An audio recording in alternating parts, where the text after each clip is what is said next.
Fasih, fikih anak saleh, cerdas dan mendidik, belajar lebih asik, terkemas dalam bentuk yang atraktif, dan tentunya sesuai dengan Al-Quran dan hadis. Fasih.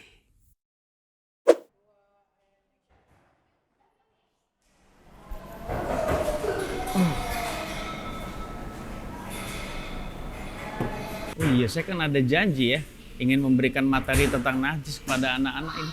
Kemana ya mereka berdua? Itu dia. Nak, sini nak. Nak, sini nak, sini nak. Sini. Zaidan, tadi pagi kamu makan pakai apa? Wah, itu nasi goreng. Oh, kalau kamu? Nak, sini nak. Sini. Nak, sini nak. Itu kan suara Ustadz Fauzi. Masa sih?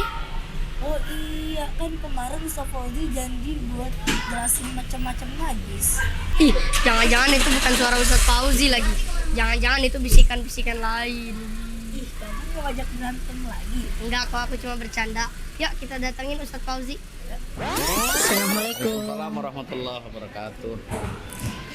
Alhamdulillah. Untuk benda-benda najis itu secara global terbagi menjadi beberapa macam. Ya, yang pertama adalah materi-materi najis yang ada pada tubuh manusia. Ya. Yang kedua, materi-materi najis yang ada pada hewan yang halal dimakan dagingnya. Yang ketiga, benda-benda najis yang ada pada hewan yang haram dimakan dagingnya. Udah haram, najis lagi ya.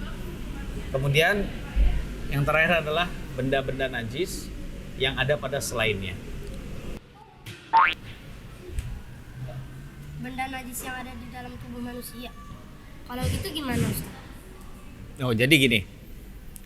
Di dalam tubuh manusia itu juga terdapat materi-materi yang najis. Ya, hafalin ya, Ustadz bilang ini. Yang pertama yang najis dari tubuh manusia itu adalah pertama kotoran manusia. Nah, gitu ya. Yang kedua air seninya. Ya. Yang ketiga adalah cairan disebut madhi. Ini adalah cairan yang keluar dari orang yang sudah dewasa. Ya. Baik laki-laki maupun perempuan. Yang keempat adalah wadi. Wadi itu adalah cairan yang keluar setelah air seni, air kencing ya. Itu kalau agak kental itu disebut wadi. Kemudian yang berikutnya adalah darah. Itu kalau kita keluar darah itu najis.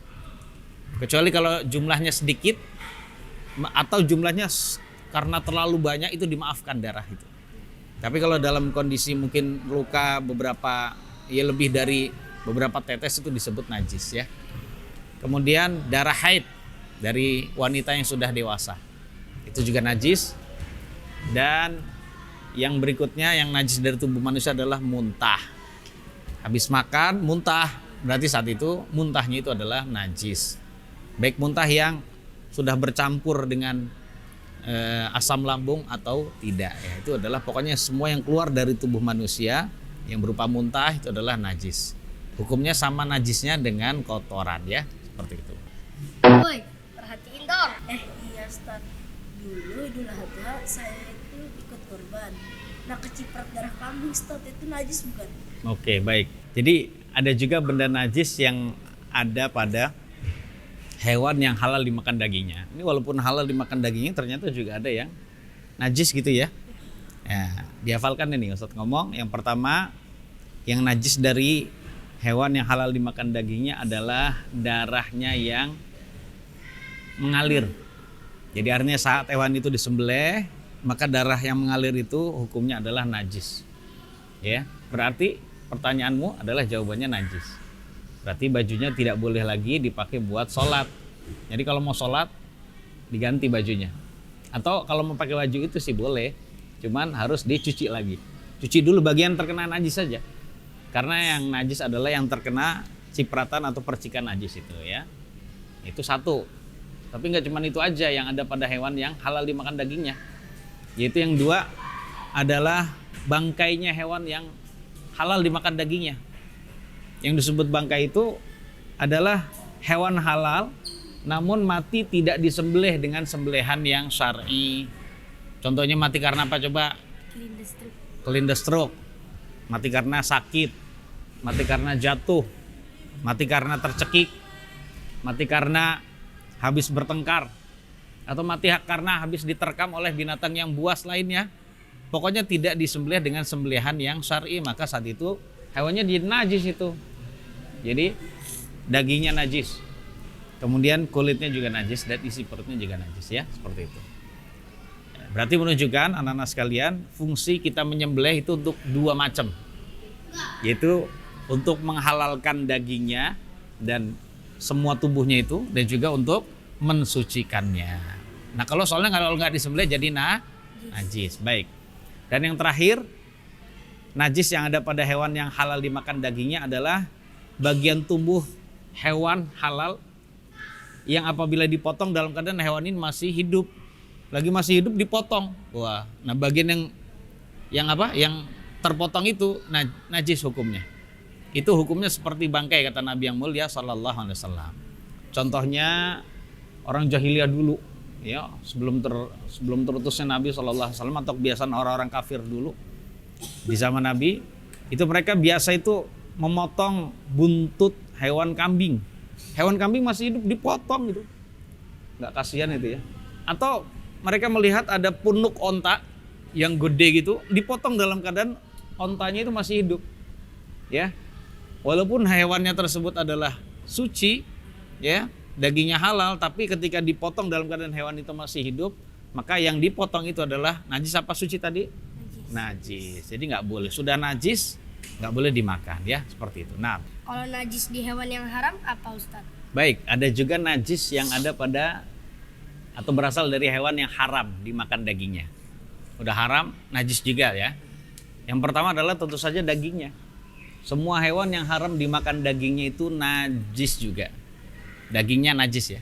Dagingnya najis, sudah haram najis ya. Ini baik hewan babi, hewan anjing, atau pokoknya hewan apa saja termasuk kucing gitu ya. Itu juga najis ya.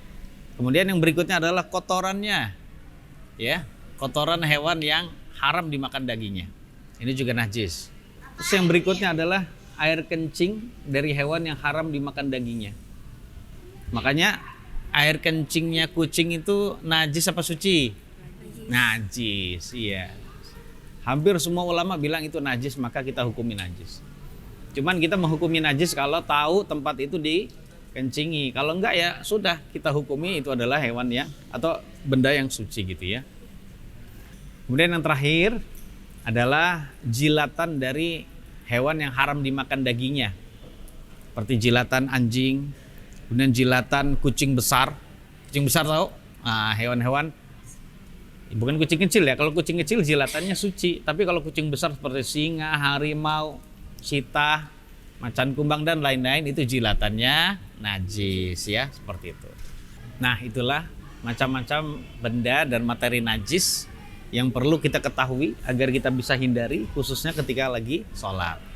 Apakah kalian sudah paham dengan penjelasan tadi? Ya Ustaz, paham. Alhamdulillah. Masya Allah, jadi paham semua deh aku. Masih ada satu lagi yang belum Ustadz jelaskan tentang benda yang najis itu. Apa itu Ustaz? Yaitu benda najis yang berasal dari khomer. Maksudnya khomer itu najis. Khomer itu adalah segala minuman yang memabukkan. Walaupun itu hanya setetes saja, itu najis hukumnya ya. Jadi siapa saja yang terkena khomer sebelum sholat maka dia harus disucikan. Baik pemirsa IHBS TV yang dirahmati oleh Allah, demikianlah perjumpaan kita yang berkenaan dengan materi-materi dan juga benda-benda yang najis. Masih ingin menyaksikan materi-materi yang lain yang berkenaan dengan hukum fikih di dalam Islam? Saksikan terus program Fasih ini di IHBS TV yang akan tayang setiap 2 pekan sekali insyaallah. Wallahu a'lam bishawab wa sallallahu ala nabiyyina Muhammadin wa alihi washabbihi wasallam. Subhanakallahumma bihamdik asyhadu an la ilaha illa anta astaghfiruka wa atubu ilaik. Assalamualaikum warahmatullahi wabarakatuh. Fasih